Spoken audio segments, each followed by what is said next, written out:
वो जरामाई की दुनिया का बादशाह बनना चाहता था। वो अपराध की दुनिया में राज करना चाहता था। वो शौकीन था लग्जरी लाइफ जीने का। वो कार और बाइक की काफिले के साथ निकलता था। सीकर बॉस के नाम से बुलाते थे लोग। आरटीजे के सरगना गैंगस्टर राजू ठेहट का डाइट। जी हाँ, एक बार फिर राजस्थान में गैंगवार होने लगा है और नतीजा गैंगस्टर राजू ठेहट मारा गया।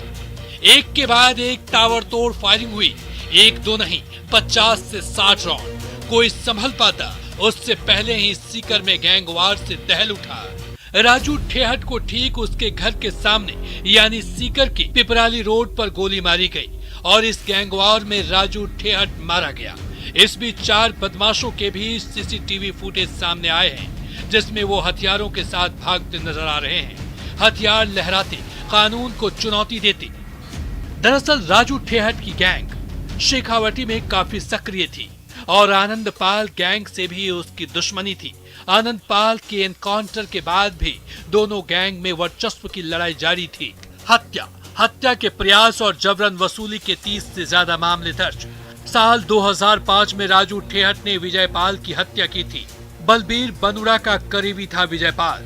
Gangster Raju Thehat luxury life जीने का था शौकीन। महंगी कार और बाइक पर काफिले के साथ घूमता था। राजू ठेहट को सीकर बॉस के नाम से भी जाना जाता था।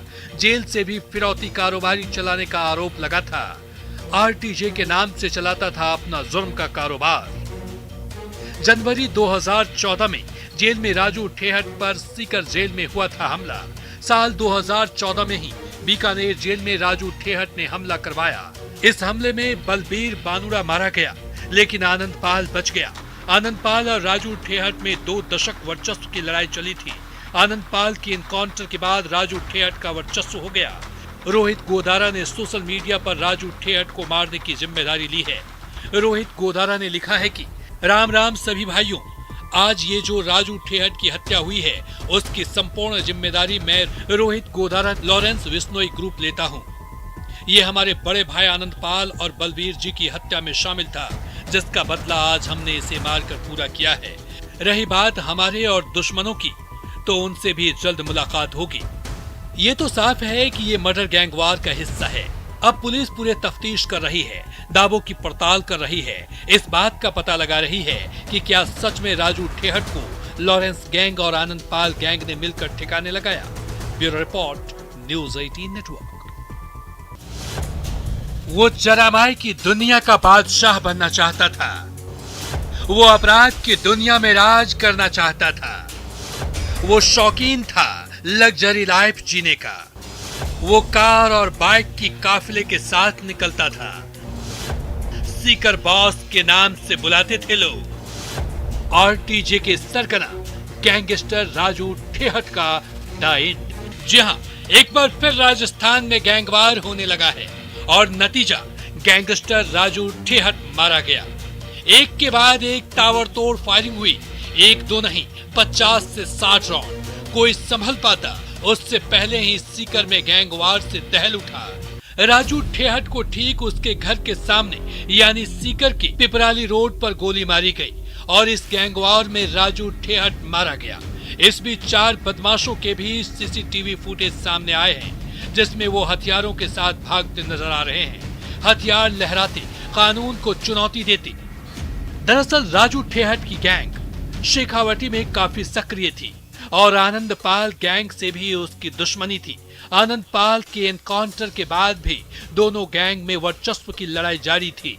हत्या के प्रयास और जबरन वसूली के 30 से ज्यादा मामले दर्ज। साल 2005 में राजू ठेहट ने विजयपाल की हत्या की थी। बलबीर बनुड़ा का करीबी था विजयपाल।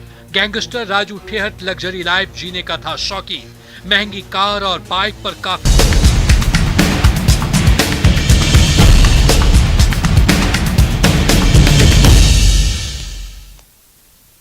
नमस्कार, आप देख रहे हैं न्यूज़ 18 राजस्थान। आपके साथ मैं हूं आसिफ। इस वक्त की बड़ी खबर, राजू ठेहट हत्याकांड में डीजीपी का बड़ा बयान। हमलावरों के हरियाणा बॉर्डर की तरफ भागने की आशंका है।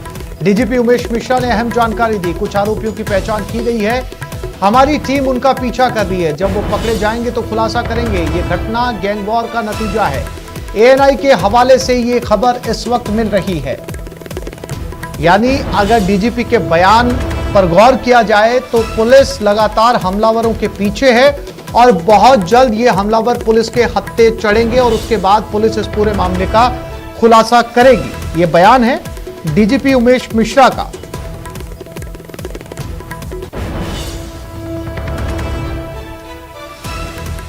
तो राजू ठेहट हत्याकांड में डीजीपी का बड़ा बयान सामने आया है। एएनआई के हवाले से ये खबर मिल रही है, जिस पर डीजीपी ने कहा है कि पुलिस लगातार उनका पीछा कर रही है। हमलावरों के हरियाणा बॉर्डर की तरफ भागने की आशंका जताई जा रही है।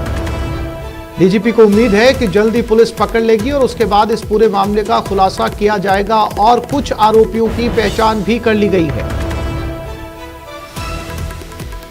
डीजीपी उमेश मिश्रा का इस पूरे घटनाक्रम पर बड़ा बयान।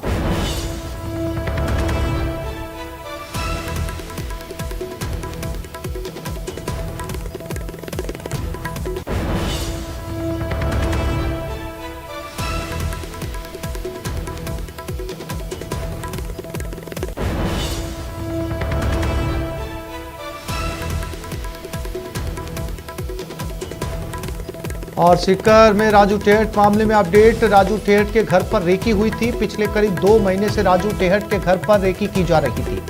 वारदात में शामिल 2 बदमाश लगातार 2 महीने से घूम रहे थे। घर के बाहर, गेट के बाहर बने जूस सेंटर पर ही पीते थे रोजाना जूस। कोचिंग स्टूडेंट बनकर पहुंचे थे राजू ठेहट के पास। सेल्फी के बहाने राजू ठेहट के पैर छुए। प्लानिंग के बाद वारदात को अंजाम दिया। यानी पिछले 2 महीने से इस पूरे कांड को लेकर रेकी की जा रही थी। बताया जा रहा वही जूस की दुकान थी और उसी पर रोज वो जूस पिया करते थे और जब पूरी तरीके से रेकी कर ली गई उसके बाद इस कांड को अंजाम दिया गया।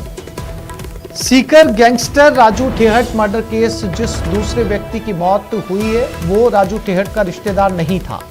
नागौर का रहने वाला ताराचंद नाम का युवक बताया जा रहा है। कोचिंग में पढ़ रही बेटी से मिलने के लिए वो सीकर आया था। बाहर भाग रहे बदमाशों ने इसे भी गोली मार दी।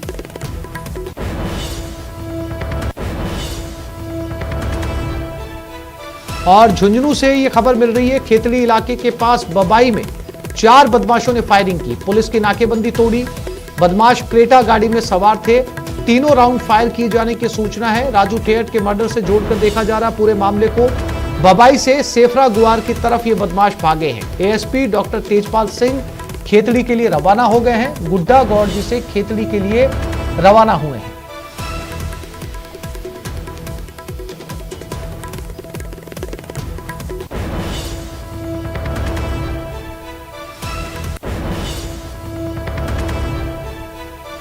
राजू ठेहट मर्डर के बाद सीकर में तनाव है। बाजार बंद करवाने के लिए लोग सड़कों पर उतर आए। सीकर में भारी संख्या में पुलिस बल तैनात किया गया है। बड़ी संख्या में लोग एसके अस्पताल पहुंचे। मोर्चरी के बाहर सीकर बंद का तेजा सेना ने आह्वान किया है। आरोपियों की गिरफ्तारी तक शव नहीं उठाने की चेतावनी दी गई है। आसपास के इलाकों में भारी पुलिस बल तैनात किया गया है।